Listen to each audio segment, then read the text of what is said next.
షాక్లోనే ఉన్నారు ఇంకా కూడా.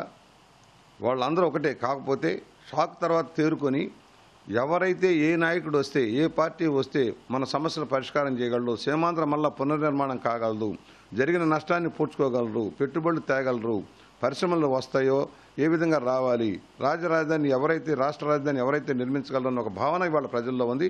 ఆ వైపే ప్రజలు ఆలోచిస్తూ ఉన్నారు. దానికి చంద్రబాబు నాయుడు గారు అయితే ఒక విజనరీ, హైదరాబాద్ రూపకర్త, అలాంటి వ్యక్తి వస్తే బాగుంటుందని ఒక ప్రబలమైన ఆలోచన ఇవాళ ప్రజల్లో ఉంది. ఆ వైపే ప్రజలు ఆలోచిస్తూ ఉన్నారు. ఈ పరిస్థితుల్లో కాంగ్రెస్ను భూస్థాపితం చేస్తూ ఉన్నారు, సీమాంధ్రలో ప్రత్యేకించి. అయితే ఏదో తెలంగాణలో కూడా ఉద్ధరిస్తారన్న నమ్మకం నాకైతే లేదు. తెలంగాణలో హంగ ఏర్పడబోతుందనేది భావన ఉన్నాం.